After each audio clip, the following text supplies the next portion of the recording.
大家好，欢迎收看《震惊最前线》，无马看中国，我是主持人张宏林，感谢大家支持我们的节目哦。那我们节目不断的往上，我们还是希望早日可以突破20万的订阅户哦，这对我们来讲也是所有我们所有工作人员的一个非常大的肯定哦。那当然我知道很多来自于这个中国的网友，因为要上网包含要订阅、要留言、要转传，我知道有为难，但不要勉强，因为我还是觉得大家要保护好自己哦。我们所有的这些在关心中国议题的来宾，大的想法还是一样哦。那最近我想有一个很大的话题，就是中国的战狼外交是不是以后会改变这个形势哦？为什么会这么说呢？这个我要认真拿起稿子来念，为什么呢？因为不能念错习主席的这个指令哦。在5月31号，中共的政治局哦，他们开了一个第30次的一个工作学习会哦，里面说什么呢？习主席说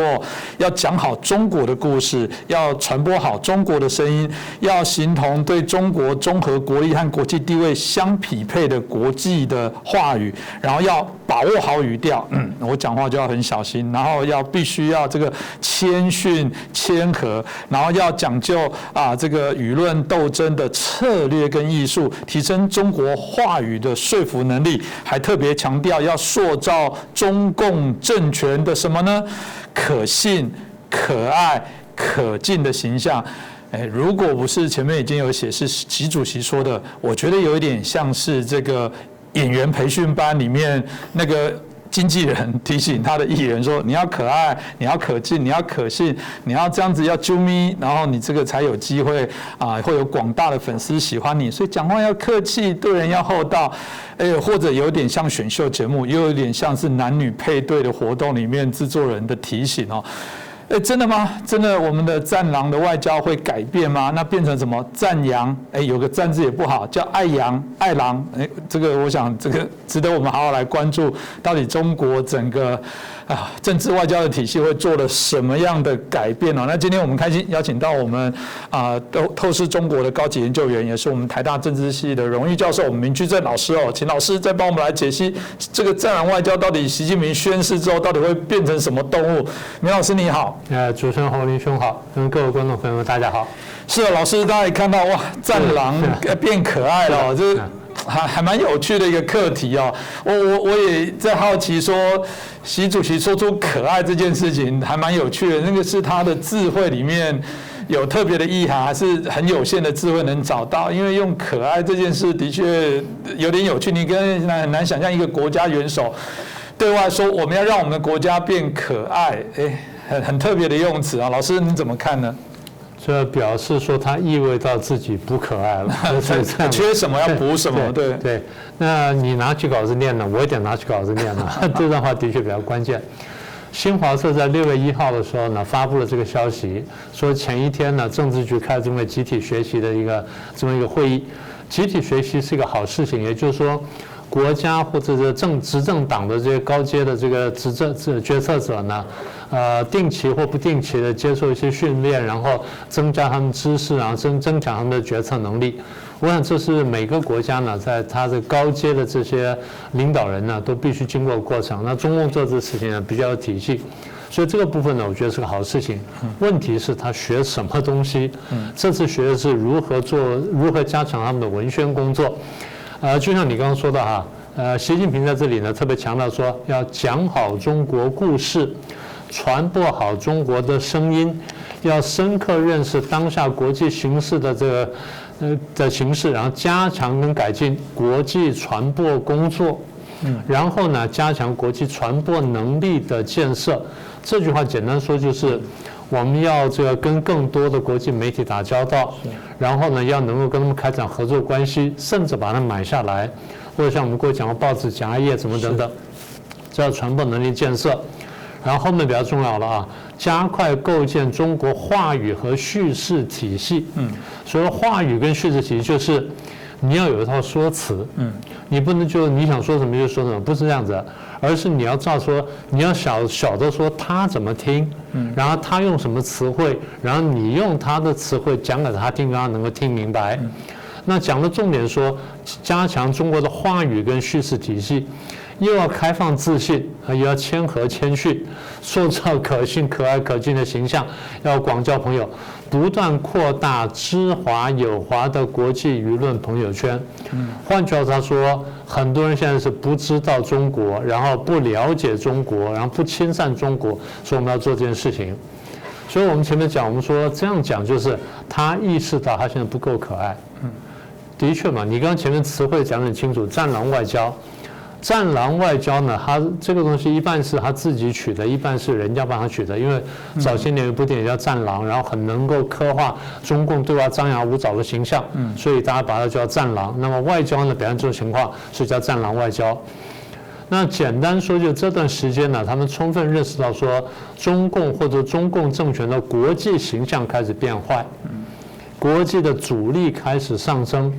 世界各国的反制作为开始增加。用他们话来说，就是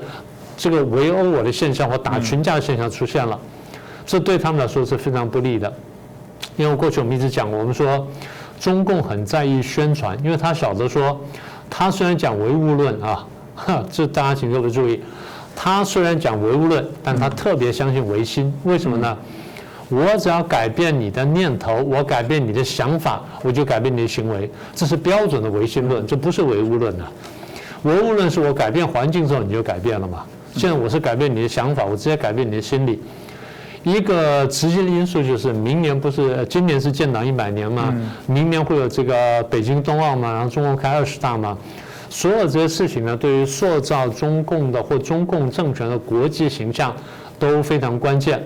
而恰恰好就在这个事情发生的前夕，我们的形象变坏了，所以我们要把它改善好。那么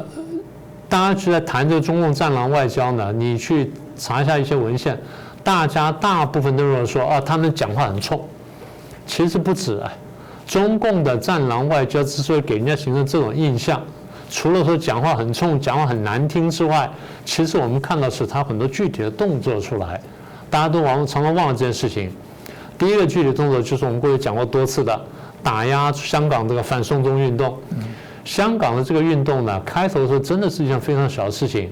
香港人非常平和地提出5点要求，你把这5点做到，那我们就散去了，然后这个香港社会呢恢复正常。中共不是，中国一步进逼，最后呢把香港打成中国内地的一个城市。好，第二呢是澳大利亚。澳大利亚在看完了所有证据之后呢，有所怀疑，或至少说有所存疑。所以要求说，是不是这个中共呢，在进一步合作，然后帮忙开放这个追查这个武汉肺炎的这个来源？那中共说，你得罪我了。是。如果说肺炎是从你这边出来的，大家说那就开放去检查嘛，这个就是取信于国际社会最好的办法。他不但不去做这件事情，反而说，你打压我，你也整我，然后就我去整你，去制裁澳大利亚。大家觉得说这是不符合国际规范的做法这第二件事情。第三件事情是新疆维吾尔的问题。同样的，如果你说我这边人权有问题的话，那我最简单办法就摊开给大家看嘛。就像刚刚讲说这个武汉病毒一样嘛。摊开给大家看。我真的摊开给大家看，看完新疆了，你们对什么样的怀疑我全部看。看完之后，你晓得怎么回事，那就是没什么好说。他不是。当国际社会说你这边这个新疆人权这个有问题什么的，然后开始进制裁，他开始反制裁这件事情他真的想不到，真正是激怒了欧洲社会，尤其西欧跟北欧呢，对这点是非常在意的。所以你这样制裁我，比方说你不但不接受国际规范，你挑战国际规范，而且你倒打一棍，这当然我们不能接受。所以这件事情呢，中共觉得事情很小。其实你可以看到国际上反弹非常大，这第三件事情。第四件事情呢是延续南海问题。我们不是谈过南海岛礁嘛，对不对？它化礁为岛嘛，这件事情大家已经很在意了。然后大家靠近或穿过它，说你这个影响到了我的领海什么的，明明是你前面违背诺言，然后单方面的扩大扩建，然后军事化之后，大家穿过去，然后自由航行，然后你说不行，这边是我的领海。那我记得前几个礼拜吧，我们还谈过说，这个他那时候搞了200多条民兵船进入到这个南海海域，然后逼近菲律宾什么的。然后菲律宾总统非常生气，告出去了，等等。所以这些事情呢，就已经形成一个很这个强烈印象。再有就骚扰我们台湾。军机、军船，然后这飞机天天来，然后又广播驱离，然后呢再来，然后再呛再来，所以大家看在眼里面呢，大家觉得说，你的战狼外交呢，不只是言语，不只是说你言语粗俗、难听、难看，最重要就是你是有言有行，所以大家觉得说这个不像话了，这个已经是背离了我们过去对外交的想象，所以。他说他形象变坏了，那人家说咎由自取呢，这个我想这是很关键的。是他自己造成，而且其实老师刚刚提完，我也想起还不止，非常的多。像2020年8月，捷克参议院的议长来到台湾，这个王野呛虾，要他要付出这个惨痛的代价。对。然后包含加拿大的部分也一样哦，这个部分他也一样认为说这个你有影响，对于香港相关的议题一样也被批判。还有包含我们看到这个还有这个中共驻巴西的总领事也在推特上骂加拿大总理说他是让加拿大成了美国的走狗，然后说败家子，不少。老师这样一清点，我觉得真的是什么都骂。我觉得他真的一定是觉得我自己是泱泱大国。我相信很多这个民族主义的中国的人民一定觉得我们终于可以扬眉吐气，我们终于可以跟世界平起平坐，我们不再被人家这个指着鼻子骂，我们也可以这个指着人家的鼻子骂，对吧？这个是不是我觉得好像看起来就是他们其实反而一开始还觉得他们是一个蛮引以为傲，去鼓动他们自己国内的士气的一个非常好的方法。我觉得就是他们真的太不了解国际社会了，这样会真的让中国的外交呢会越搞越糟糕。我想补充一下，你刚说那个中共驻加拿大大使丛培武呢，他讲的话其实比这重得多。他是讲说加拿大呢不要向香港的这些民主人士呢提供任何的庇护什么等等，因为如果你提供庇护你这个行为会危害到你们加拿大在香港的公民。威胁跟安全，这是一个驻外的大使公然威胁别的国家说，你如果给他庇护的话，那你在我这边这个人老百姓给我小心一点，给我小心，那你就不安全了。他把他们当肉票人质。他这个是土匪口气，所以你说他怎么解读？第一，最基本的外交礼仪都没有了。一般来说呢，大使是每个国家公开的间谍，就是我甲国派到乙国去的大使。一方面呢，他是间谍；另外一方面，还是代表甲国的。他的一言一行呢，我都代表甲国，因为我就是我们国家派来这里的最高的人。然后我在这边呢，第一，我表达我们国家的这个意思或政策；二方面就是我希望了解你们对我们做什么；三方面我们寻求互相能合作的地方；四方面就是我刚说的间谍。我要收集你的军事、经济、社会各种情报，以利于我的政策。那么你对我这样做，我对你这样做，但是这样做，你说那规范在哪里？规范在于相互性，你给我多少空间，我给你多少空间。如果没有明确说明的话，以国际上的标准规范为主，就是在国际外交圈当中，一个外交官能做到什么地步，大家约定俗成，有一个范围在那里。你可以说这个话，可以做这个事，然后可以去那里，可以看这些东西。但超过这个你就不行了，就叫做不受欢迎人物。然后再严重就把你驱逐出境。所以一个外交官在里面是代表自己国家的，你在这地方公然讲说，你若给他庇护了，我就怎么样，那就等于说是我直接派一个土匪来你家跟你讲说威胁你。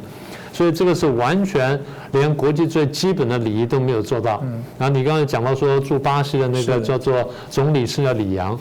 在推特上去骂加拿大的这个总理，你是中共驻巴西的外交官，你去骂加拿大的总理，第一已经非常奇怪了，第二骂什么？骂走狗跟败家子，这个不是国际语言。国际外交官这样讲话，通常是驱逐出境的了。我不知道他们后面怎么样，但简单说就是，不管人家对你后来有没有处罚你或干什么，至少大家得到印象就是你完全不懂国际礼仪。你连在最基本我们交往的方式什么都不懂，这第一个。第二就是不管这外交圈国家跟国家来往之间有一定的规范。简单说就是我们做一定的事情呢有一定的方法。譬如说我们做生意啊，你先开个什么意愿书给我，然后我跟你讲说我有什么东西有什么东西，把规格告诉你，然后你问我要求我报价，我报价给你是吧？就是它有个做事的方法，这叫国际规范。那么做生意是这样的，文化交流啦、宗教来往啦，或体育啦，甚至军事合作啦、共同野心啦，有各种各样的规范。现在这个规范是怎么来的呢？规范不是西方社会单方形成的，我得提醒这一点。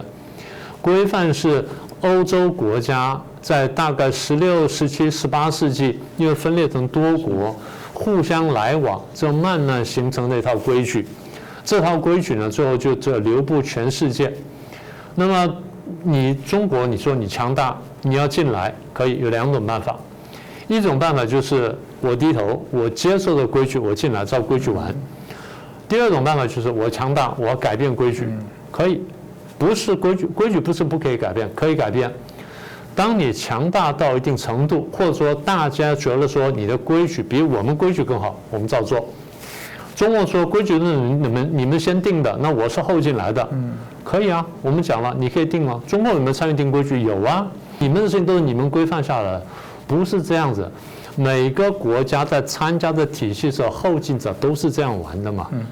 那我刚讲了，你要有本事，你强大，要么就你提出更好规矩出来，要么就你强到人家拿没办法，大家都得听你的，就只有这2种办法。现在是你提出东西，大家不接受，然后你又没有强大到大家都必须听你的，所以双方发生冲突。所以这个就是第2点。第3点呢，从刚才讲的国际礼仪跟国际规范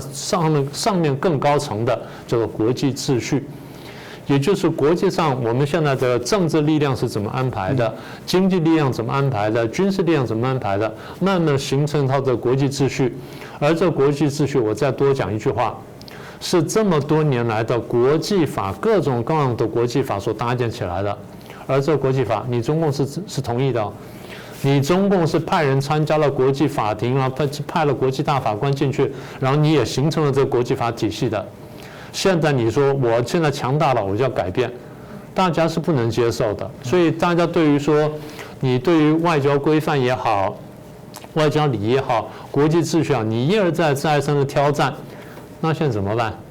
要么就你强大到我们没办法，要么就你拿东西真的比我们好，我们接受，要不然呢，我们联合起来对付你。现在就形成这么个局面，所以习近平现在是看到了大家联合起来对付他的局面，他的感觉就是大家要围殴他了，就是打群架。对他可能会这么感觉，但反过来说，你要看看被冲击到这些国家怎么看的问题。大家说你就有秩序嘛？这个美国的这个他叫亚洲沙皇，其实不是了，叫亚太事务的这个协调官了，叫坎贝尔。坎贝尔呢，原来是比较学术圈的人，那后来从政，然后也有很大的贡献，所以他对事情有比较精深的观察，也有很多年经验。他说：“你今天走到这一步呢，你就有秩序。在这之前，你看他1971年参加联合国，大家接纳他没有问题，取代了我们的席位，然后大家接纳他了。然后他又执掌了大概4个国际组织的这个叫秘书长，再加上联合国的这个。”一些高阶官员跟一些专家团体什么等等，他都派人参加，大家也都接受他。也就是说，你参加国际社会呢，差不多50年，从1971年算到现在整整50年，你对国际社会也有贡献。今天的国际社会秩序呢，你帮忙形成的，今天呢，你单方面要破坏它，大家当然不能接受嘛。是，如果赵老师刚刚提到了，就中共后来因为这个外交的礼节也没有，对于国际的秩序、国际的相关的规范的部分都不听，现在变成可爱、可信、可敬，这真的改变得了大家的看法吗？我看有点问题，这个问题我要分2边来看哈。一方面就是第一，中共自己会不会改变？对于我们讲这是双方的嘛。是。第二就是你现在讲说我战狼要变可爱了，那大家国际社会会不会接受？大家分成2块来看。我先说中共这一块，中共会做一些改变，你必须这样讲，因为中共呢，我常常讲说。他们觉得呢，他们这个政权的最大优势就是我中国共产党的纪律严明，然后战斗力强大，什么叫战斗力强大呢？因为参加过共产党的都是精英，不但是社会上精英，而且我还特别培训，经过反复的洗脑，只要不接受洗脑或洗脑效果不好的，我就淘汰。最后剩下就是洗脑成功，完全接纳我的想法，然后照我的意志去做事这么一批人，所以还有这精英。所以我过去讲，我说中国共产党呢，在我们政治学标准来看，是一个标准的精英政党。全社会人口当中，大概5%到6%的人才能参加这个团体，够精英了吧？他用5个人去看95个人，或者用6个人去看94个人，非常精英。而这精英经过充分的洗脑，所以战斗力非常强大。什么叫战斗力强大呢？2句话讲完：党指向东就打向东，党指向西就打向西，那标准的战斗力强大。所以，如果这么强大的战斗力的这个政党，我常常讲，如果政策正确，那非常棒，那个效率又好，动作又快，然后这个效果很好。但是如果决策错误，那犯的那个错误就大到不得了，常常一搞呢就死个几万人、几十万人，甚至上千万人。文化大革命就是这样来的，3面红旗就这样来的，大炼钢铁什么是这样来的，然后这镇压法轮功这样来的，然后现在战狼外交也是这样来的嘛。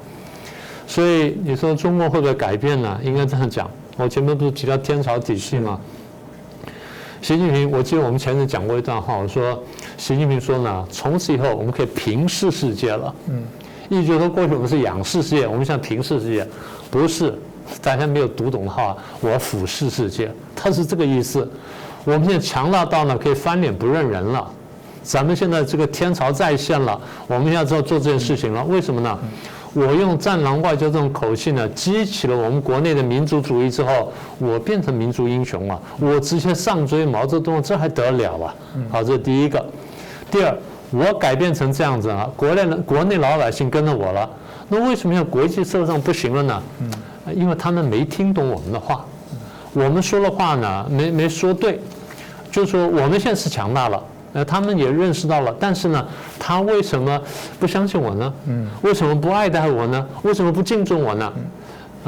因为这样子，我们的话没说得够好，我们话说得够好的时候呢，他就会相信我，然后爱戴我，然后敬爱我。所以他不认为说我散播了武汉肺炎，他不认为说我打压了香港、打压了新疆或欺负了台湾，他认为说我只是故事没说好，故事说好你们就相信了，相信了就好了。所以我们现在化解误解，对他来说呢，不是他做错了事，他没有做错事，他是这样看的。对他来说就是我只是故事没说好，我换个方式说故事应该就可以了。我就改变你的认知，所以我们现在不是常讲说认知战嘛？他真的在做这件事情，他对台湾也这样做，对国际社会这样做，所以我讲了半天，意思就是他最后要并吞我们，要消灭我们，不只是台湾，消灭全世界啊，消灭资产国家或资产世界，这是他最终的目标。他这个目标是没有改变的。换句话说，战略是不会改变的，战略目标是不会改变的，但战术会改变。他们讲过很多次，我们讲过嘛。革命在高潮的时候要大踏步前进，革命碰到低潮、碰到难题的时候，大踏步后退，退要退得够。什么叫退得够？退到你不认为我对你形成威胁，退到我保存了实力，等到下次机会来的时候，我一举把你吃掉。这是他进退的意思。所以换句话说，他平常的所思所言当中，大家可以看到已经有兵法在里头，已经有这种斗争的这种逻辑在里头。所以说了半天就是战略会变，对不起，战术会变，但战略不会变。好，那什么叫做战术会改变呢？从明天开始或后天开始，你可能看到一只笑眯眯的狼，或者说是披着羊皮狼，或者变成小红帽的狼，或者这样，但它还是狼。简单说就是，你看到狼，你就说那是狼；你看到披着羊皮的狼，你第一眼你以为是羊，但你看说哦不，它那脚的颜色不对，它那个嘴呢好像跟那羊的嘴不一样，就说哦这是狼，你会看到说那是披着羊皮狼，所以大家慢慢会看见。所以这个大概这样说吧，我不认为中共就是核心会有什么改变，但战术上有一些改变呢，完全可以想象。就如果赵老师刚刚提到的，他其实目标不变，然后想要赤化整个世界，想要对于我们讲染指整个全世界改变重新这些秩序排位啊等等。我们因为节目啊不用讲，我觉得我们观众朋友对于这个议题对中国的了解是非常的深刻的，但就怕欧美会相信吗？因为毕竟，老实讲，欧美不是没有被骗过，而且现在我们很怕再被骗，但我很怕，我也担心。老师，那国际社会吃这一套吗？我不能说国际社会一定不吃这一套，因为它不是只靠语言的改变，它一定还配合统战啦，然后商业购买啦，什么等等，旅游各种各样的手段。换句话说呢，它会有一定的效果，但是大家最后会看明白说，我们刚特别强调，我们说战狼外交呢，既有言语又有行动，所以它现在改变的不是行动，它改变是言语，所以大家会看说你行动上有没有改变，这第一点。第二，你行动上的改变是骗我的改变，还是真正的改变？你是真正退到了说接纳国际规则，接纳国际游戏的这个规则、国际秩序，然后国际的规范等等，还是说你只是换个办法来骗我？中共常讲说，他最常对我们讲这句话。我们做了什么事情之后呢，他如果不满意的话，他就痛骂，对不对？或稍微不满意他就骂，稍微有一点点满意，他会说，台湾现在讲话改变了，但是我听其言观其行。他常常这样讲我们，对不对？他对陈水扁讲过，至少对李登辉讲过，对陈水扁讲过。对马英九讲了一点，但讲的不多，但是对蔡英文也讲了，听其言观其行。那我们现在讲说，国际社会看他呢，我听过你的话，也看过你的刚刚讲的诸多的恶劣行动。那现在我想说，你说你要改了，我当然希望你改，因为大家都不希望跟坏人打交道，大家都很怕跟坏人对抗，大家都希望说坏人自己变好，我们都常常这样想。问题是这个坏人会不会变好？所以大家一方面就是说，你的话变得比较温柔了，比较甜蜜了，我比较高兴。但是我真的要看你的行为有没有改变。你的行为改变了，改到我们觉得说符合国际标准的时候呢，这样我们可以接纳你。所以战狼外交如果要变可爱的话，你把狼性改掉吧。应该是这样吧。所以我觉得本质的东西还是要改变。我喜欢老师所说的，那国际社会就听其言观其行，看你是玩真玩假。但过往的经验玩假的比较多，因为如果中共本质没有改变，简单的讲，他偷人家东西打人家，然后人家在生气的时候，他们突然内部告诫说，我们要把偷人家东西跟打人家这件事要美化它，要说明我打他是因为。他那时候我以为他要去欺负其他人，所以我就先教训他。偷东西是不，但是因为我妈妈肚子饿好久，我觉得做这件事情是情有可原。我是孝子，我如果这样子，比方非常好。我觉得这就基本上来讲就言行不一致啦。老师其实刚刚第一题的时候就有提到了，就是我觉得你的可爱外交、你的可敬外交、你的可信外交，你真的去问香港的朋友啦。我觉得有时候我讲完，很多香港朋友留言说谢谢你还在关心，这真的是血淋淋的例子。你习近平，你真的去跟香港的那些朋友说，你的政权是可爱、可信、可敬。我很想配一个那个胚字如果他们会做后字，给我中的配。不是这样子的，就是你本质没有改变，那真的是假的。所以我说的，基本上习近平是去跟这些政治局的人上演员训练班的课，告诉他们戏要演好一点，不要被人家看到你是演戏。这不会是一个国家正统的发展。我觉得我们常看一个国家的良不良善，就在看他的内思反思的能力。这一群人根本没有反思的能力，这国家怎么还有救？为什么还大家会支持这样的一个政权？我想今天也谢谢老师让我们马上破解一下这个战狼外交变可爱到底会变多可爱，不会变可爱的我想今天让大家了解一下到底中共在做什么。其实很多朋友我们很感谢，因为我们有外国朋友说他们很想要把我们的节目问有没有英文的翻译啊，他们也想不只是同温层的这些关心中国议题的华人，他们也很想给他欧美的朋友来看。其实现在因为系统很方便，其实有时候都会有这些英文字幕，非常欢迎大家需要的话，其实可以让我们至少因为对于更了解中共的一些运作，尤其明老师都非常有系统条理的分享，我想真的是可以作为认识中共最好的教材。那再次感谢明老师，也感谢大家的支持收看。各位震惊最前线的好朋友们，我是主持人张宏林，欢迎订阅我们的频道，也记得打开小铃铛，掌握最新节目通知，让精彩评论不错过，更欢迎留言、转传影片。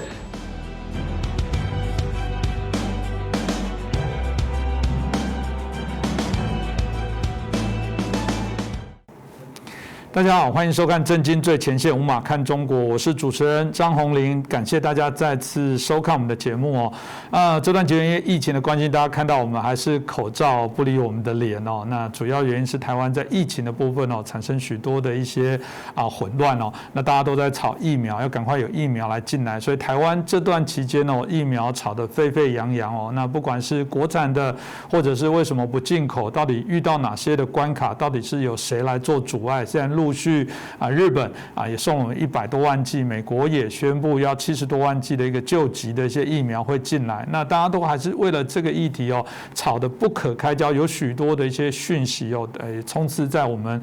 台湾社会当中哦。突然之间哦，我发现台湾好像至少有2000万个这个所谓的疫苗专家产生哦。当然这部分政府有责任，怎么样再把更完整的一些讯息哦，提供让大家来了解。我觉得这是当务之急，减少这些不必要的纷争啊。所以我想今天疫苗的议题，我们就请到相对的一些专家学者哦，还有来好好来评论一下这件事情啊。那首先我们很开心邀请到的是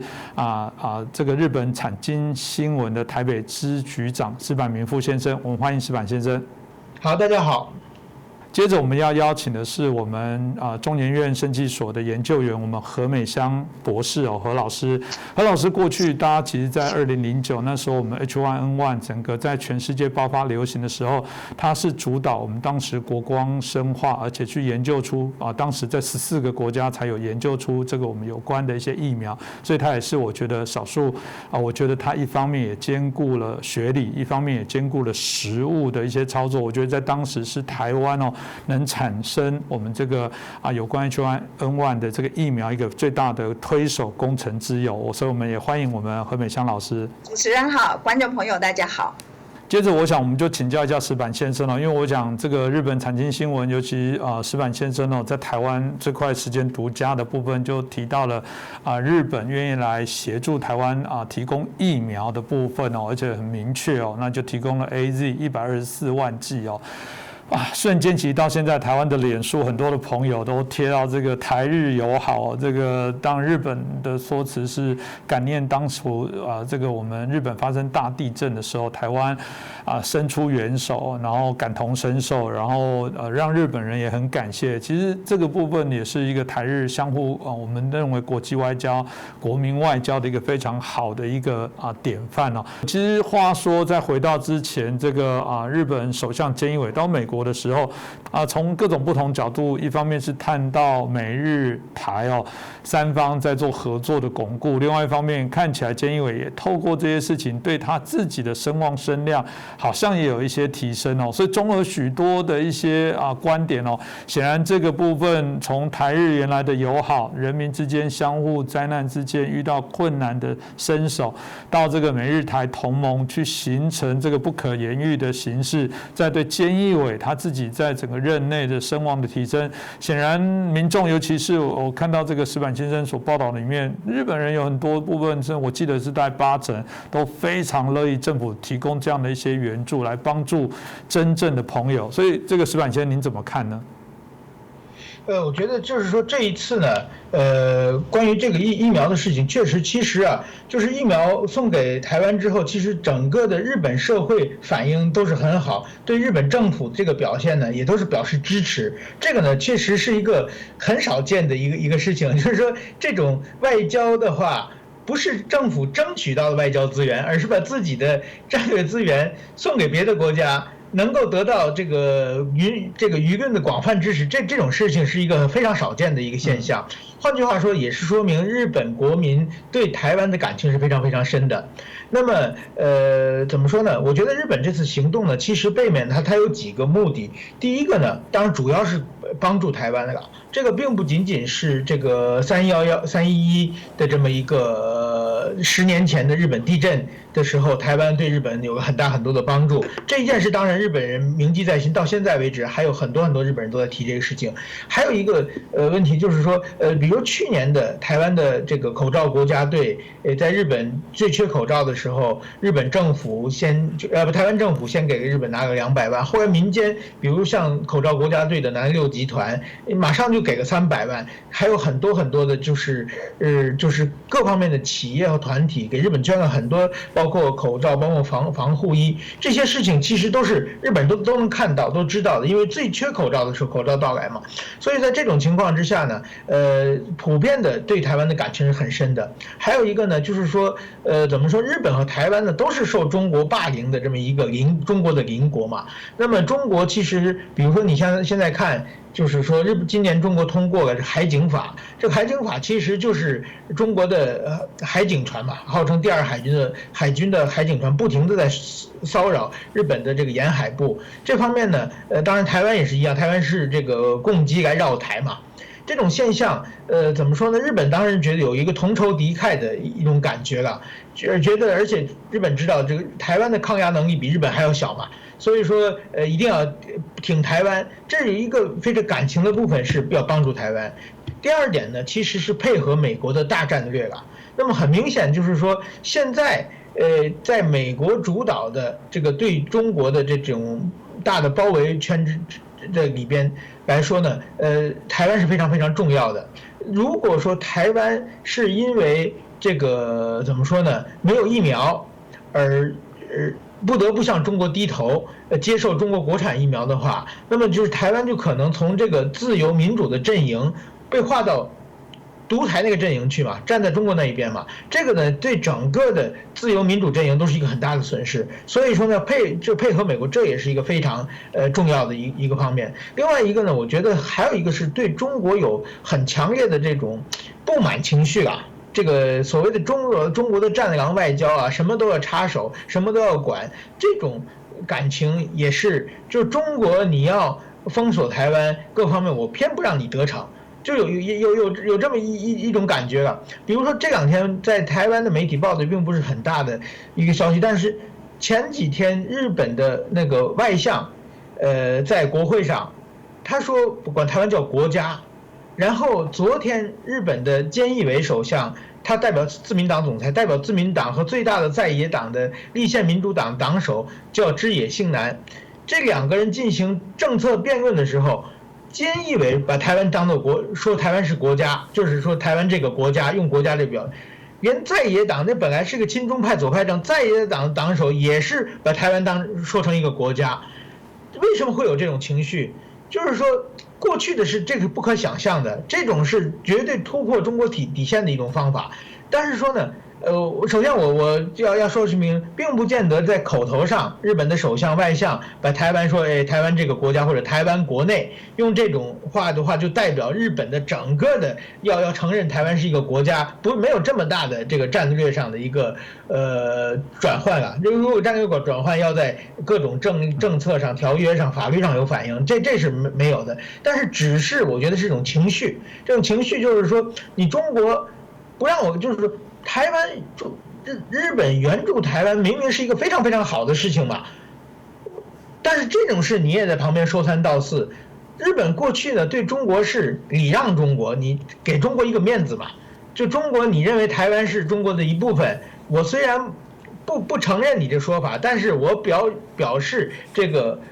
予以理解和尊重，这是1972年的日中共同声明的文献，就是说啊，你既然这么说，我理解你为什么这么说，而且我对你这说给予尊重，就是给你一个面子嘛。但是说现在日本发现，我不管做什么，你都要插手，你都要抗议，连帮助台湾这你都要抗议，所以说呢，我就不满嘛。所以这种我看你怎么办，就是把台湾当作国家来表现。吃惊的是呢，中国既然没有在表面上抗议啊，就是说如果说过去的话，这一定是轩然大波。但是现在中国为什么没有抗议？我觉得中国觉得抗议不过来了嘛。现在全世界这种事情都很多嘛，然后呢，就是说，所以说呢，对中国宣泄、对中国的表达不满，这也是日本的一个方式了。那么其实呢，我觉得这就是习近平这几年的战狼外交给中国带来的中国的外交政策负面影响嘛，全世界都纷纷往台湾方面靠拢嘛。还有一个呢，我觉得这一次呢是非常了不起的，就是台湾和日本断交将近50年。这50年以来，其实是政府之间是不可以没有交往的。另外一个就是说，很多事情要办起来都非常非常困难的。但是因为这件事情，因为台湾急需疫苗，所以日本是用了最短的时间打通了所有的通道。然后有人说这叫10天的宁静的革命嘛，10天之内就把这件事办成了。这是真的，我从来没有见过日本政府会有这么高的效率啊！所以说这是一个非常非常了不起的事情。那么今后这件事办成之后，那么今后如果台湾再这个疫苗再出现断档，这种事情有了第一次就有第二次，那么以后再疏通就很容易了。另外这次等于说谢长廷大使他本身呢，既是外交官，可以代表台湾政府签字，而且他又是一个资深的律师，所以很多的关于这个签合同的环节，都是谢大使一个人又作为律师审合同，又作为台湾的代表签合同，所以呢，这也节省了非常非常多的时间。另外这种事情就是说，在完全这个疫苗在台湾落地之前，这个大家都是很担心的，所以现在我也稍微知道一些内情，但是大家都把这个消息封得很紧很紧，就怕见光死，就怕中国的捣乱。所以说，我觉得这件事情是很多人一起来促成的。谢谢。是我讲这个，当然也是我们感谢啦，所有这个为了这个疫苗努力的台湾、日本的所有，不管是官员，不管是我们谈到的第一线民间的友人等等才有办法促成刚刚石板先生所说的这么快速的，可以让台湾得到日本援助的一些疫苗，也让我觉得台日两国的这个我觉得不管是政府跟人民都有一次更好的一些合作经验。我相信这种情感的部分是会不断的堆叠累积的。当然我很讨厌既然有人这时候说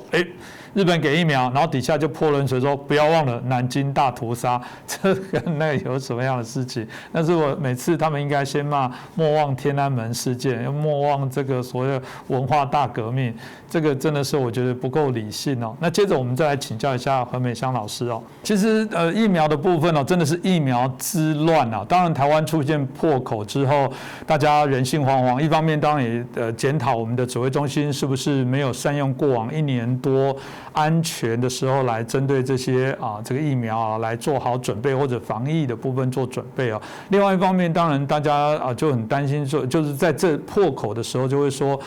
为什么我们当初说了要买疫苗，然后这个我们纾困预算也编了这些内容，怎么没有办法好好来取得这些疫苗？那政府当然说中国打压，然后我们的确取得不易。老实讲了，我们持平来讲，不只是台湾拿不到，其实包含加拿大之前有些报道来讲都会，很多国家内部都检讨政府怎么没有拿到。之前 WHO 也公布了前端的国家拥有几乎多数的这些疫苗，很多贫穷的国家甚至拿到的部分更少，所以这也是一个世界秩序公平的一些分配疫苗的一些问题。但回到有人就会讲说，那政府拿不到，那我们民间来拿好不好？这时候台湾又出现了陆陆续续有宗教团体，包括我们的郭台铭我们这个愿意来帮忙台湾去争取疫苗，可是到目前还没有成功，所以有人又说这是不是在卡关？所以这个有关不管疫苗的取得到底发生了什么问题，我觉得我们一直大家各说各话，只要从蓝绿的政治人物嘴巴好像就不会有答案，大家的支持者也只听自己想听到的部分。我觉得我们就请到至少是我觉得保持客观中立的何老师来帮我看，老师你怎么看待到底发生了什么事情？你怎么看待这段时间的这种疫苗取得与否的这些，到底可不可以？要不要经过国家的授权核准？这 EUA 到底怎么发生了什么事？老师你怎么看这议题呢？第一件事情，我们应该去了解说，现在全世界的疫苗，新冠疫苗的产能最多就是30亿到50亿，这个是2020年全年的 projection， 好，就是预测的产能，所以要到年底才有这么多。况且现在我们也知道，有一些疫苗厂有各式各样的问题会拖延一下，这是第一个全世界的问题，疫苗产能的不足，所以。预购了疫苗，拿不到疫苗，也非台湾专属。我们就是在大概一个多月前，欧盟才告 AZ 公司说你没有如期如约把我们要的疫苗运送给我们，所以才告他。那当然这个就各说各话了，因为 AZ 说我有预约啊，那我们就那个时候就上那个 AZ 的官网去看说，那欧盟应该什么时候拿得到疫苗？那个时候我就发现说，它有每一个月都有，最大宗是在8月今年。那我就发现欧盟是在8月，然后那里有一个国家叫台湾也在8月。不过，假如你现在上 AZ 公司去看的话，你已经看不到台湾了，你看得到是中国。那我们知道中国没有买 AZ 疫苗，那个中国就是台湾，所以你也看到国际上这种小动作是非常的多。所以没有疫苗啊，买不到疫苗，然后这个就是买到了疫苗也拿不到疫苗，这个是很多全世界的问题了，不是只有台湾。再来就是说，我们大家都要想要帮忙。在疫情的威胁的情况下，大家都想说，那我来做会不会比较好？这也是人之常情。所以我们看在1月份的时候吧，纽约市的市长就说我要来买疫苗，后来白宫跟他说不行，你看看他就要向辉瑞买疫苗，然后白宫就释出辉瑞的这个 EUA 的这个整个的文件，那个的限制就非常的多，因为。EUA 的本身 ，EUA 就是紧急授权使用的意思，Emergency Use Authorization。那这个的意思就是说，这个不是一个真的药证，这是在一个国家一定要有一个紧急状况，那就是疫情的发生。第二个呢，要有人可以提供一个疫苗，它可能有帮助。所以才给一个EUA，那这个就是说，可能我们在安全还不确定哦，可能我们在很多东西还不确定的情况下，我们国家来负责，先把这个产品释放出来用，来看能不能抗疫。所以这是一个国家负责的状况。所以在这个情况之下，辉瑞公司或者是 Moderna 也是一样，这是美国 EUA 的这个规格，是没有权利去随便卖的。OK， 所以随便卖给谁？随便卖给任何的私人。那后来我们也看到说，印度呢，德里的市长也是要买，也买不到。那你也看到我们的新北、我们的北市的市长也都要自己去买。我想这是人之常情啦。我们想要帮忙，那这些私人的企业啊、私人的团体啊，什么也都想帮忙。我想都是出于一片善心，不过去做了之后，他就知道有一些瓶颈啦。那当然，我刚刚所讲的 EUA 这样子的规格，是我们很熟悉的美国规格啦。那我也对美国的 EUA 是怎么给的，我也不是很清楚，所以我们也确实在网络上有看到说，有一些俄国的疫苗是已经进到私人的这种私人的这种买卖管道那这个可能就是受限于这个苏联它的 EUA 是怎么给，或者是苏联这个疫苗已经得到了它的药证，这个我们因为对于苏联我们没有很多的联系，不是那么熟悉，所以我们最常会去买到的就是莫德纳的疫苗、AZ 的疫苗等等，这些西方国家的疫苗，它的规格啊，它是怎么给的，我们是比较熟悉一点。所以现在我们第一个很清楚的就知道说不容易买啦，私人要去买不是那么容易。那也许现在慢慢的会开放，那很多国家也都开放说私人去买，比如说新加坡也开放说你私人去买啊，因为可能新加坡国内有很多是他们政府机构没有办法提供的私人的需要疫苗，那后来供应的状况是怎么样？这也都是才大概一个礼拜多前的事情，所以这些都是在演变啦。我只是想提醒听众朋友和观众朋友，就是说疫情的发生然后我们防疫的作为，它两者都是一直在改变的。疫情在改变，我们防疫的作为在改变，我们对它有所改变，我们也会调整我们的方向。所以很多东西它都是一直在改变，我们也不用太紧张，说今天如何，明天就一定如何。等等，就是对于买不到疫苗，那是不是政府一定要出面买疫苗等等这些事情，我觉得就是大概是我这样子的，据我的了解，我这样子的解释。是啊，刚刚这个何老师我觉得讲的也很中肯啊。就说第一个，我们还是谈各国都遇到这种问题，就是说那个部分，因为它有它原来厂商的一个协定的一些问题，所以的确啊，那当然不是说你自己刚刚提到任何你首付，你钱真的花比较多钱，你就一定抢得到跟订得到。那另外一个部分是我们刚回到根本的一些内容的部分，是说看起来真的如老师所说的，我们的这个目前政府这个马上就订定一个比较接近于大家期待 EUA 的版本，是不是这个也是符合老师也一直在提醒这种改变，或者是现在也从善如流，开始依着情势的变化。我看到我们政府好像也公布了 EUA 比较完整，让大家清楚，不要觉得好像是我黑箱或者我去卡你，是不是有这样的一些状况？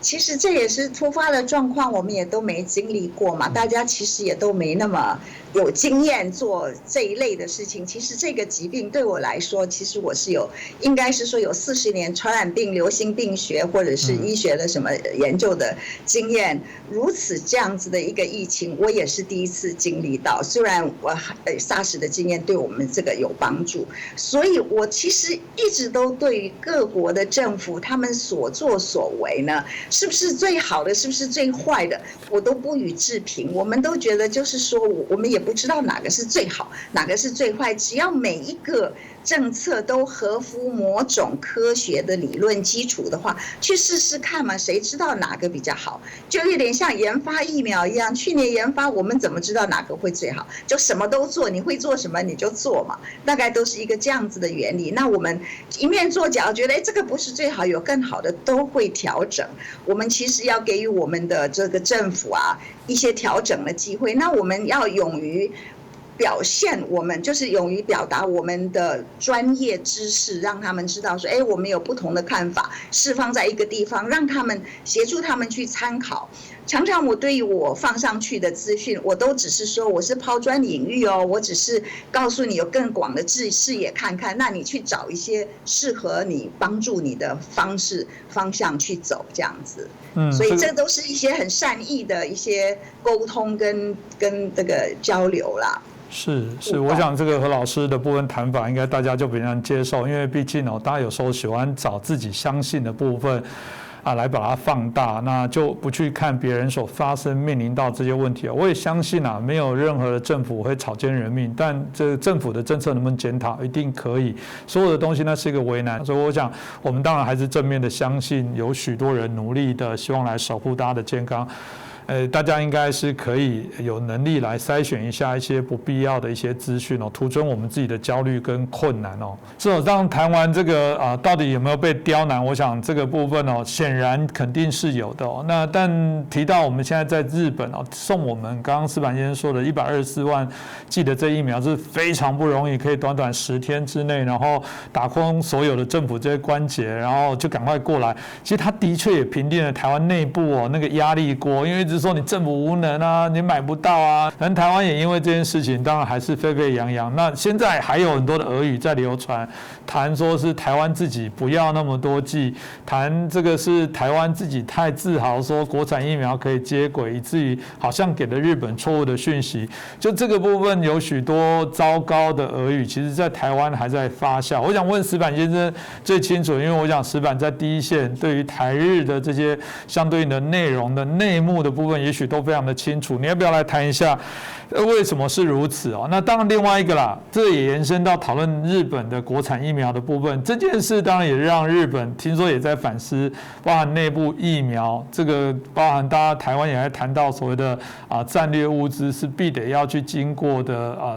必须去建构的部分整体有许多的现在错综的复杂的几个问题，矢板先生是不是也可以请您帮我们评论一下？首先我觉得就是台湾呢，我觉得台湾是一个非常特殊的一个地方啊。他们那个就是说，别的国家这一次他们主要抗争的敌人呢就是病毒，但是台湾要抗争的敌人有很多，除了病毒之外呢，还有一个北京，天天虎视眈眈的要吞并台湾，在叫嚣留岛不留人，然后不但是有外敌，而且里边还有很多很多呼唤就是跟北京配合的这些势力，而且这势力是非常非常大的。所以说，我觉得真正的台湾在这种时候，我觉得中国呢对台湾发动的这种舆论战或者渗透战，或者叫超限战呢，其实有几波。第一波呢是2018年的9合1选举的时候，也就是韩国瑜当选高雄市长那次选举。那场选举之后，有大量的假新闻充斥在台湾的这个媒体，有各种各样的中国的就是受中国影响的声音进来，所以那一次呢，这民进党选得很惨，然后呢就是亲中势力在台湾得到很大的扩张，然后呢，但是说呢。马上呢，2020年的总统大选的时候呢，他们用同样一招想再次施行的话呢，这次呢，因为国际的大格局在改变，这个中美在完全这个全面冲突的情况之下呢，大部分台湾人还选择要跟美国对，所以说这次呢，他们这次宣传就是对台湾的这一波攻击，2020年总统大选前的这次攻击呢，没有什么效果，所以蔡英文得历史上最高的票的当选。那么我现在这一次就是最近这5月份台湾的这个疫情突然爆发，这个呢是他们很明显是发动的第3波攻击，这个很明显就是我看到光我的这个手机里边就收到了无数个批评政府而且似是而非的假消息。那么这一波攻击呢，就是我觉得他们北京是想瓦解台湾民众对蔡英文团队对陈时中团队的信心，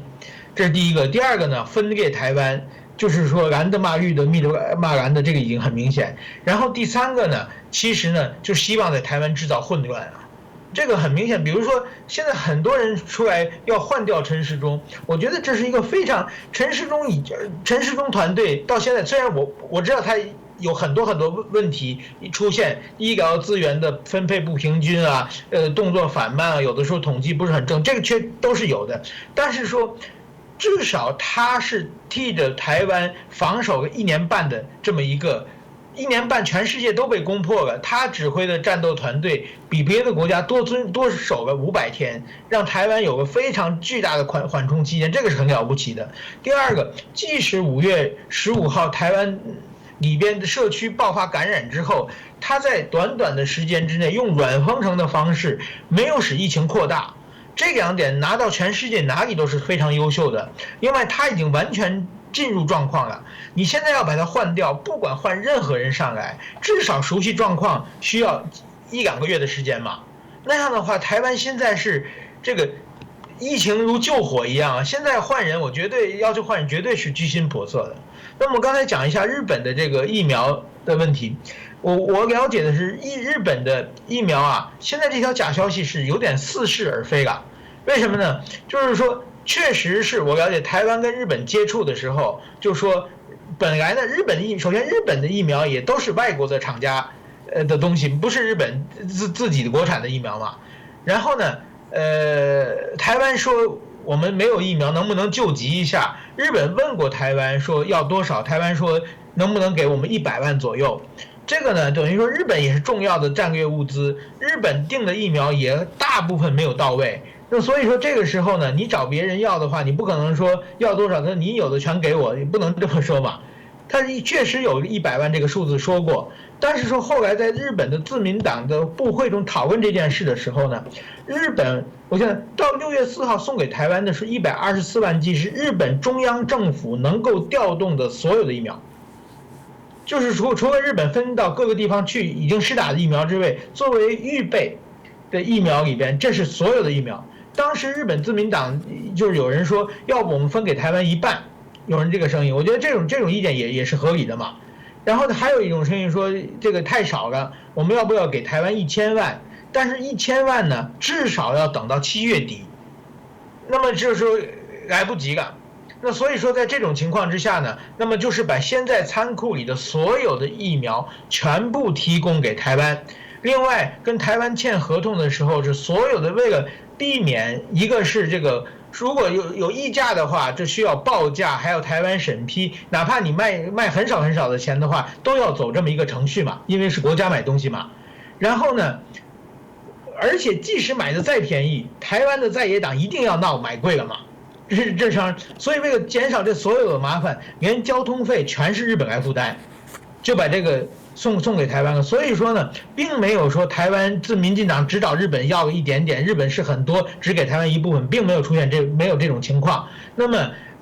今后呢，就是说如果再次出现台湾疫苗短缺的话，再和日本商量，我认为按现在的两国关系的话，也是能够比较顺利拿到疫苗的。所以这点我希望大家放心。而且这条消息传出来，据说还是一个台湾的有公职的一个人物传出的这条假消息嘛，说台湾找日本只要了100万嘛，这个就是说用了大部分的，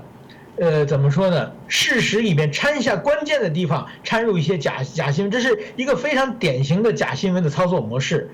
用这种来妖言惑众，来给台湾制造混乱，来给台湾制造民进党的，就是说对民进党的政府的不信任。所以我认为这是一个非常非常居心叵测的，所以我过去没有体会到，因为过去啊，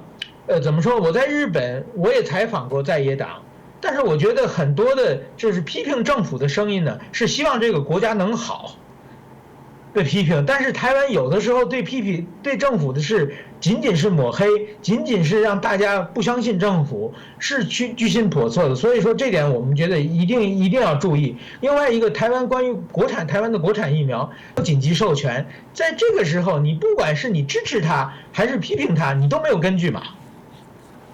那所以现在就把国产疫苗这么妖魔化的话，我觉得这也是一个非常严重的问题。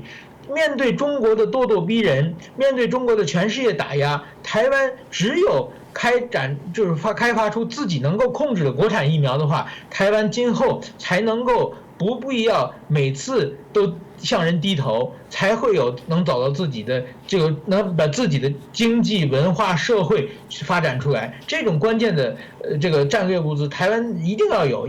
大家支持的话，台湾的这个国产疫苗才能走出去。所以说，我觉得在面对这种假消息，现在是在疫情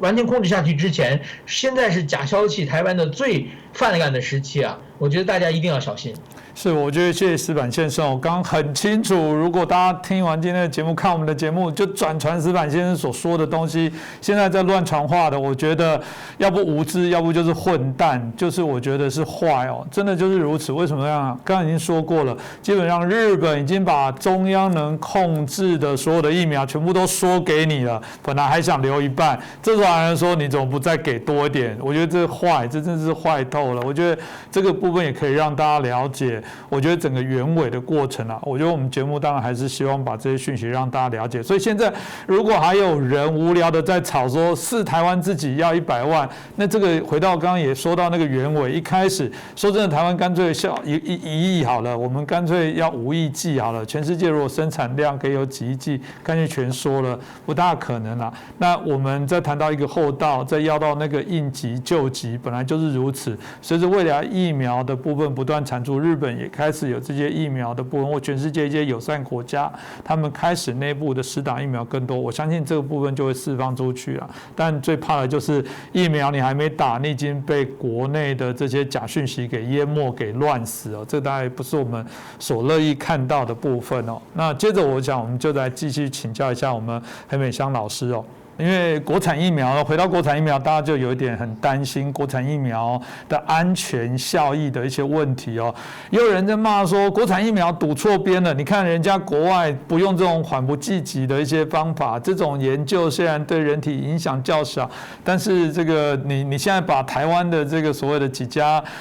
这个制药生技的研发都用同一个方式，这会不会鸡蛋同样放一个篮子上？到底台湾的国产疫苗有水准这么差吗？台湾的国产疫苗真的不能来竞争吗？我们刚刚一开始也介绍过何美香老师，事实上我们过去台湾第一支产生我们这个 H1N1 的这个流感的一个疫苗，就是由他当时担任总监，甚至担任总经理，然后协助来做研发。我觉得在那个第一手的资讯资料跟经验这个是无人可取代的。我讲老老师站出来，大概没有人敢这个称他自己对这个部分来讲有多么的了解这个所谓的学术的跟所谓实务制成过程当中的一些经验哦。所以我想这问题可能就请教老师最合适，因为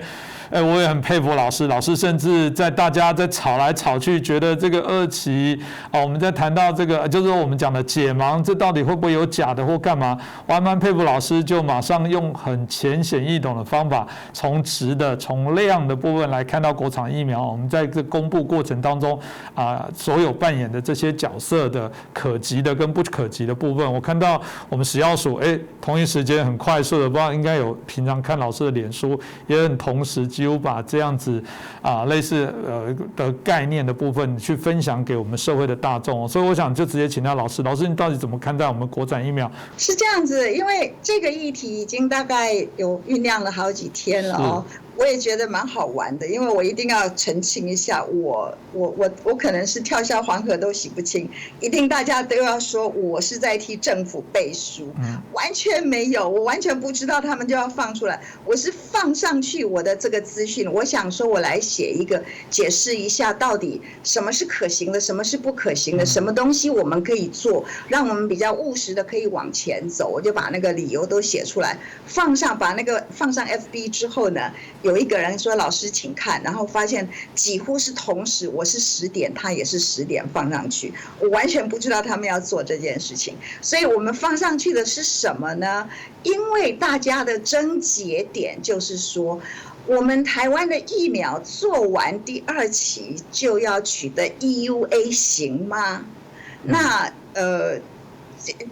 来这么说了哈，其实这个议题我们去年就讨论过了，就是假如疫情非常严峻的时候，我们看它大概就是没有别的选择的时候，而且国外疫苗也都没有成功，只有我们自己是走到第2期的状况之下。就行啊，也是要用啊，因为看起来已经有综合抗体了。在过往上个世纪，我们只有综合抗体来当做保护性的指标的时候，这个就可以了。OK， 其实这个很足够。现在的这个新的科学方法，很容易就让我们找到什么是刺激综合抗体的抗原。所以在疫苗的制作跟研发的部分，真的省了好多时候。所以回归到就是来解答，那没有第3期行不行？那大家就一直眼睛看着说，那人家都有，为什么你可以没有？那人家是谁？人家就是那一些正好是不同技术平台，它的研发速度可以比较快，走在前面，我把它叫做先锋型的，那就是这几个我们很熟悉的莫德纳、辉瑞跟 AZ， 它代表的是2种新型的疫苗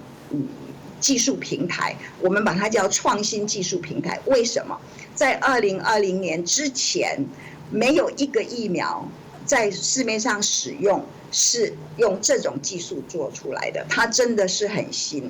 就说以疫苗来说是很新，以研发的经验是不新，都有20-30年、20-30年的历史了。那你就想说，那研发了20-30年的历史，就是 RNA 疫苗，vector 就是病毒载体疫苗。为什么研发了那么久上不了市？因为有疑虑嘛，因为有一些问题，我们就想把这个基因打进去，这样行吗？那样行吗？然后也没有什么很好的机会。那这一次就让它大放光彩 ，OK？ 就因为有需求，然后大家就很勇敢，它做起来它真的很快，所以它走在前面。那其实我们去看美国 FDA， 它也是修正了几次。最后他定版是说，你要给我第3期初期的资料啊，要有安全啊，要有什么什么什么，然后所以他们就在这个时候呢，他们就打了，就是这些疫苗都有上万的临床受试者，都是叫做随机双盲。所谓随机双盲，就是说有一群人，我们随机分配2组。一组打疫苗，一组打安慰剂。双盲是什么？双盲是打疫苗的人，就是那些就是医护人员，跟受试者本身这2者都不知道他们是打疫苗的人还是打受试者的打这个安慰剂的人。所以在这样子的情况之下呢，他们就打了，然后追踪了一段时间，就是2个月，第2剂之后的2个月，然后他们就看到有一些有打疫苗的人，因为那时候疫情正在蔓延嘛，不管他们在就是做测试的国家里面，就看到没有打疫苗的人感染率比较高，打了疫苗的感染率比较低，就可以去算出这个叫做保护性。所以呢，这叫先驱疫苗，它做了这些。那现在这批后来我们说后继的这些疫苗很多上百种，就是真的会不会到最后推出来上百种，我们不知道。开始的时候就是有200多种的疫苗在研发，那现在慢慢的就是有些就被淘汰了嘛，有些还在继续中。那我们的有几个国产疫苗也是算是还没有被淘汰，还在继续中的。那这个时候要问他们，请他们来做第3期的临床测试，不管是在国内或国外，都有某种程度的困难，因为大部分的国家都会进口一些疫苗了，然后都在施打了，所以你要施打谁，你要让谁变成你安慰剂的受试者，然后他可能有接受到已经有 EUA 的疫苗的机会，这就是一些困难的情况之下。而且就大家就想说，而且现阶段所有的疫苗的产能是不足的，就像我刚刚所说的，全世界这些现在已经有 EUA 在用的疫苗，产能是不足以供给全世界的需求的。不管是 WHO 或是国际整个的情势，都希望有更多的疫苗来协助来补上这个供需这个不对等的一个gap 这个鸿沟。那在这样子的情况之下，有没有比较简单的方法？那其实是有的，就是因为这些疫苗我们把它叫做 biologics， 就是生物制剂。生物制剂就是说从细胞里面养出来的，或是从活的东西养出来的东西，那它们几乎都是。在这个情况之下呢，那就说可是生物制剂一直有一个问题，你改变了一个主要成分的话，你就要把它当作是新的疫苗来测试。那我们每一年流感疫苗是属于生物制剂，每一年呢，假如我们改变了这个病毒株，我们就改变了这个 component， 改变了这个元素，那就要从头来的时候就不可能，所以他们就有一个方法，就是说我们对于这个疫苗它所产生的抗体的值跟量是很熟悉的，我们用这种方法做出来，它只要是有这样子的标准，这样子的血清里面有这样子高低的效价之后，它就可以有具多少的保护性，所以就依这样子的状况呢，每一年就在这个标准化的检验方法跟标准化的试剂的检验的这个过程里面，定出了我们可以接受的，就是法规可以接受的疫苗。那每年就有是各国的这个法规单位就依这样子的标准审核疫苗，让它很快从3月开始做，那10月就可以审核成结果，然后就上市使用，就10月、9月、10月就开始打了。那这样子的方法能不能用在 COVID-19？ 当然是可以。那可以的地方是哪里？不可以的地方是哪里？大家都是有疑虑嘛，新的疫苗我们到底知不知道？所以就第一个问题就是说，那我们因为现阶段第2期有什么资讯？第2期有受试者血清里面的抗体的效价。好，这个就大家都有，每一个人都有，第3期的也会有。然后呢，我们缺乏的就是保护性。那现在全世界就是把已经做好的，已经进入临床，有这个几万人的各个临床的，就把它排列起来，就发表在 Nature Medicine 这篇文献，大家都已经多方的讨论，我想我们都很熟悉。那就是把这些，比如说莫德纳、辉瑞、Novavax， 然后什么AZ 啊，什么疫苗，他们的抗体的效价跟保护性的效价，就把它做一个比较。那怎么比较？因为各个方法它所体现的弄出来的效价的单位都不一样，所以就把它跟什么比？跟一个恢复者的抗原的血清用同样的方法做出来，所以就是这个抗原血清的几倍或者是几分之几画出来之后呢，在那篇文章里面基本上告诉你说，就是复原者的血清的抗体的20%就足以提供50%的保护性。这个是他约略说出来的。那很多人就很希望说，那我用这个直接来用行不行？我就直接来用。直接用当然是有一个问题啦，科学面来说是有一个问题，就是说用了之后呢，因为每一个的方法不一样，你的3跟我的3不一定是一样，大家都不大一样，所以这个时候就说那要有一些衔接的办法。那当然就是第一个。先问值的问题的话，就说那我们这些综合性抗体是不是具有保护性？那这个我们在过往1年之内也看到单株抗体用来就是被研发出来的单株抗体。都是综合，一定都是在实验室，它都是具综合能力，然后去临床去测试说它有没有保护的能力。那现在有上市的呢，就是有知道说这些它是有具保护能力的。保护什么？就是已经感染的人，你给他这个单株抗体之后呢，可以减低他需要住院、重症还有死亡的几率。所以。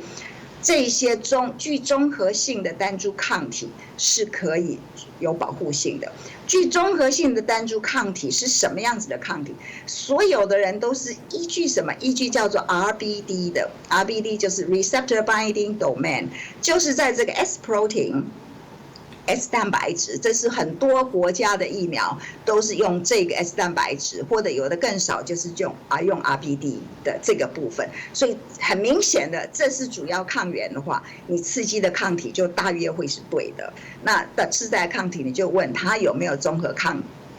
合病毒的能力？那是在实验室里面，它跟病毒结合之后，看病毒能不能感染细胞。所以这个是实验室做出来的。好，那现在我们来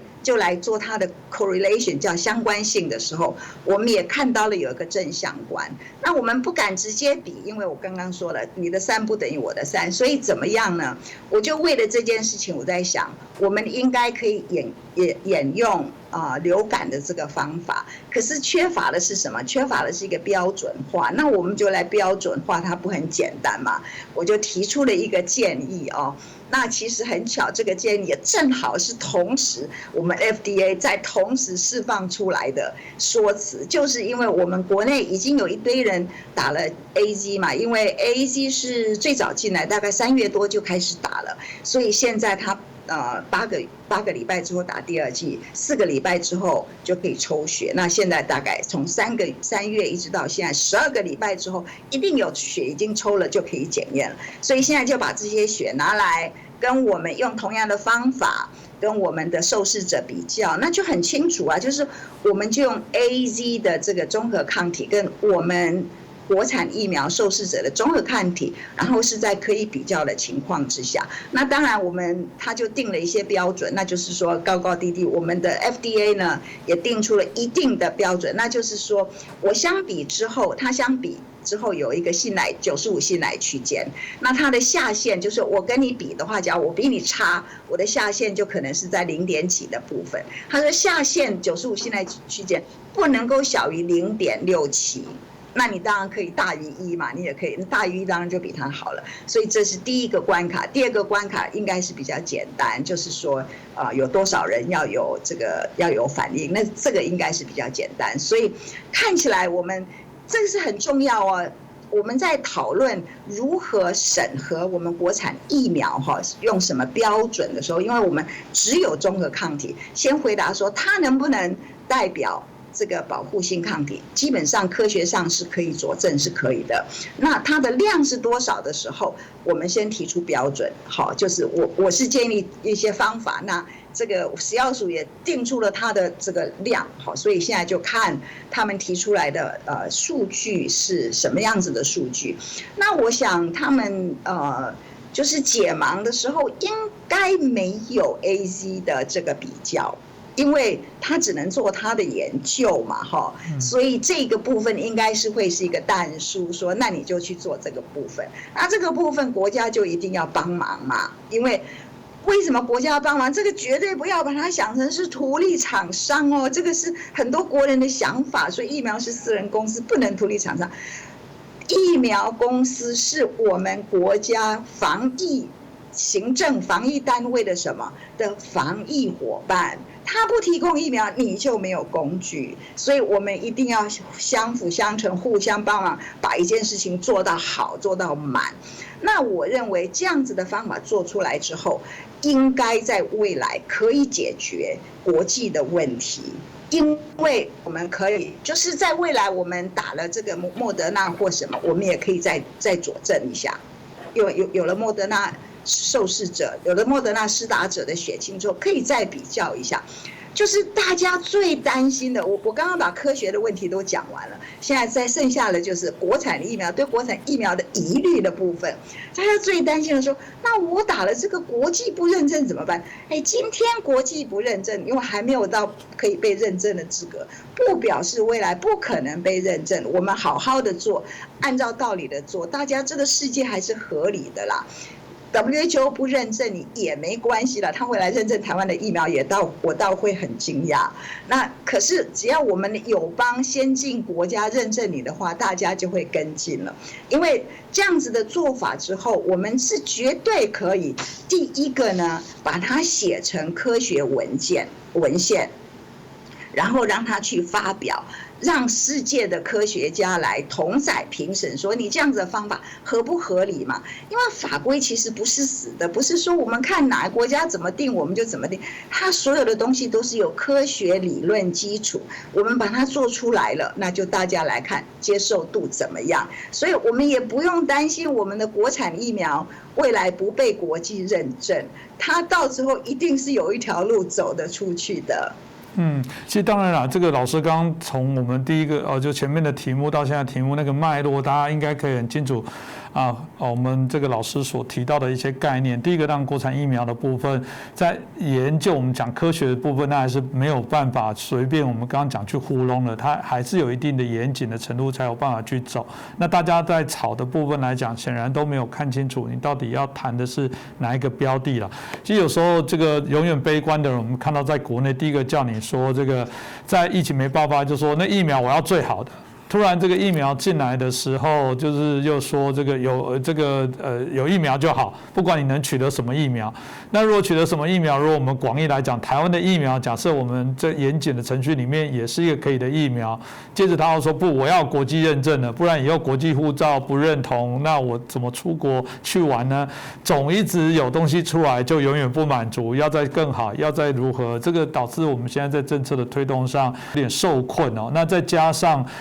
我觉得对于最糟的部分是对国产疫苗的抹黑啦，因为这也是老师刚刚特别谈到，这个站在我想老师自己又实际在实务的经验里面，刚才提到这是非常重要的国家必须要走的这些方向啦。这个当然也是，如果这个题外问老师如果这说起来，你对台湾的国产疫苗整个技术啦，因为有人放话说台湾这个这么烂，台湾在技术上哪有那么好，这个有这一点在看不起台湾的状况。我不知道从老师的部分，您还是对台湾的技术、国产的这疫苗的研发还是很有信心哦。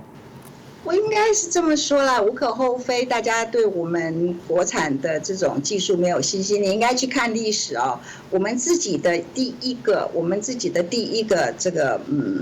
就是比较新型的疫苗，就是 B 型肝炎的疫苗。那时候有一家公司叫做宝生，它就是引进一个国外的技术，然后呢做着，后来就是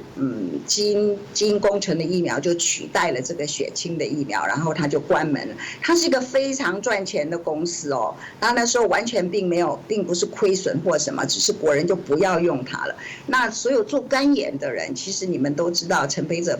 院士他就是肝炎的人，我想这个对他们的打击应该蛮大的，因为这是他们非常努力的结果，那结果是这样子的一个下场，所以一直他们在屡次里面，其实总是有一些国内的学者对台湾疫苗产业抱着非常悲观的态度。那我觉得2009年我们把一个国际级的厂建起来，那个国光公司的那个流感疫苗厂建完了之后呢，它是取得欧盟的这个厂的查核认证然后也取得美国FDA 厂的认证，这是唯一亚洲一个流感疫苗这样子的被欧洲国家、美洲国家认证的一个疫苗。然后我们去提到很多疫情的时候，很多这个我们的 quality 的时候，有一次，我就不提他的名字，他就对着我讲，他说：“你现在在说的疫苗，假如你代表的是 GSK， 我就相信；你代表的是国光，我就不会相信。”所以，我们碰到的是这样子的问题，那也没关系，我们不屈不挠。你现在你看国光现在是走出他自己的一条路，他也蛮积极的在做很多的事情啊，所以。我们从里里外外走出来，其实也知道我们的 FDA 它，因为我们国内没有自己研发那么多自己研发的疫苗，它在查核的部分当然也就比较缺乏这个经验，所以我们也都是互相的帮助，就是说我给你资料，然后你去思考，你去收集资料，就是一直都是一种滚动式的查核，不会说最后一天把东西都扔给你，所以这是蛮重要的，然后都要。讨论说，我这样子的产品会有些什么问题，然后让他去收集资料，说你这样的产品会有什么问题，所以这种都是相辅相成，不是说再怎么就是协助厂商或怎么样，一定都要互相帮助的哦。所以我对于国内疫苗的产业，我当然是抱着很大的希望，就是这个过程是要走一个过程啊，大家都要。慢慢的往前走，我想路走多了就有信心。我绝对相信，在这个过程里面，大家也学到了很多啊，普通百姓学到了什么叫疫苗，什么叫第1期临床试验，第2期、第3期，就是有很多很多的讨论。我看我写在我脸书上的东西，那个回来的也都是很有知识的年轻人，所以我是抱着很大的希望，应该是不会没有路的啦。就要一直很坚持的走，然后就是就科学面、就事论事来把它做好。是这个，谢谢我们何美香老师哦。今天这样讲，我想大家对自己国产疫苗应该更笃定啊，就是我们刚刚提到的，这非做不可，因为。